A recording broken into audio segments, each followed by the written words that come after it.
Muraho neza nanone, nizere ko aho muherereye hose muri amahoro. Uyu munsi ngiye kukwereka tiriki utari uzi kuri watsapu. Ese wari uzi ko watsapu yawe iba ifite uburyo ushobora guhishamo amazina y'abantu bo muganira ibintu by'ibanga abantu ntibabibone? Reka nkwereke uko bikorwa. Ubu hano ubona nageze kuri watsapu tayari. Hano urabona mfitemo amazina, harimo Gaburiyeri, hari n'uyu Gaburiyeri. Ariko aba bantu uko ari babiri, nshaka kugira ibintu tuganira biba ari ibanga, undi wanyinjira muri telefone atabibona. Uraseregita nk'uko ukandaho ugiye gusiba cyangwa ugiye gukora ibindi. Urakandaho ugumye ufate, nurangiza guseregita, ukanda hano hejuru ku ruhande rw'iburyo hari utudomo dutatu, aha ngaha, aha.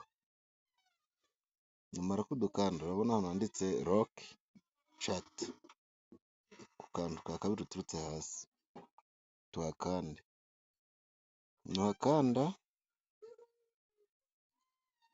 barakubaza ngo kipu disi cati rokedi andi hayideni. Ubwo hano tugiye gukora kontiniyu. Barakubaza gushyiramo pasiwadi cyangwa fingapurinti. Reka nkoreshe pasiwadi. Oke. Ubu ya mazina urabona tayari yabaye hayideni, ntabwo ushobora kuyabona. Ariko dusohotse kuri watsapu tukongera twinjira, murabona ko umuntu abonye hano hejuru yahita abona ko hari ahantu hari ingufuri, bigaragara ko harimo amazina warokinze. Nabyo reka nkwereke uburyo babikuramo. Hano hari ingufuri, niho hari rokedi catizi. Bivuze ngo abantu bose warokinze ni muno baba bibereye. Ni gute rero aka kantu nako ushobora kugahisha ku buryo nta muntu n'umwe ushobora kubona ko hari ibintu wahayidinze? Reka nkwereke uko wabikora. Dukande kuri rokedi cati yacu, dushyiramo fingapurinti. Tayari bivuze ko umuntu usanzwe akoresha telefone yawe uzi pasiwadi yahita yinjiramo akabona amazina yose wahayidinze. Ni gute rero byavamo? Ubwo hano nagiye hano kuri rokedi, mfungura nkoresheje fingapurinti cyangwa se patani.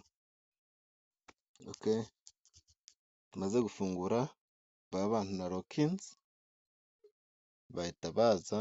Bivuze ngo umuntu uzi patana yawe cyangwa pasiwadi, n'ubundi iyo urokinze ntacyo uba umuhishe, n'ubundi yabibona. Ahubwo reka nkwereke uburyo ushobora kubihisha, ku buryo n'umuntu waba uzi telefone atashobora kubyinjiramo. Ubwo uraza hano muri rokedi cati, ugakanda n'undi hano hari utudomo dutatu, ukaza cati roke setingi. Tugiye gusetinga. Reba hano handitse hayidi rokedi cati. Tugiye kubihisha ku buryo umuntu yakwinjira muri watsapu ntabone ko ari nimero wahishe. Reka dufungure kano kantu tukandeho, urabona gahise gafunguka. Hano hasi barakwereka kiriti sekireti kode. Tugiye gukora kode noneho y'ibanga, ni wowe uba uyizi gusa, ku buryo ariyo uzajya ukoresha kwinjira kuri ba bantu bawe wahishe. Reka tuhakande. Hano barakubwira gushyiramo umubare w'ibanga. Hano reka nkoreshe iriya mibare nk'ibanga. Ubwo ni ibanga kuko ninjye gusa ubizi, wenda nawe ubibonye urabimenye, abandi ntabwo babizi. Reka dukande negisiti. Bagusabe kongera kuyandikamo, twongere tuyandikemo. Niturangiza kuyandikamo turaza no hasi dani twemeze. Urabona ko nusubira kuri watsapu nta kintu kigaragaza ko hari nimero twahayidinze. Noneho ikibazo gikurikiyeho ni iki? Ese kari ngaho kuri watsapu nta kintu kigaragaza ko ari nimero twahayidinze, nawe nta handi hantu hahari. Ni gute ziriya nimero noneho ugiye kumwandikira cyangwa ugiye gusoma mesaje yakwandikiye wabigenza ute? Uraza ugakanda kuri saci, hano kuri aka kantu ka saci, ukandikamo ya kode yawe wakoresheje ubahayidinga. Urabona ko ya ngufuri ihise ifunguka tayari. Iyo ukanze ugashyiramo ya kode muri saci, handi hari lokedi hahita hafunguka, ugahita ubona amazina yawe y'aba bantu bose wari wahayidinze.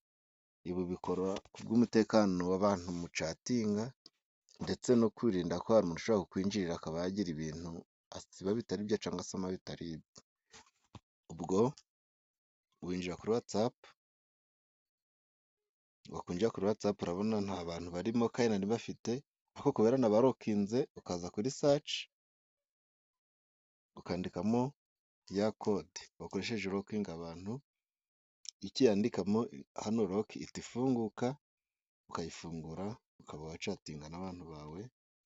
Reka tube turekeye aha, murakoze, kanda sabusikarayibe kugira ngo dukomeze tubane, murakoze.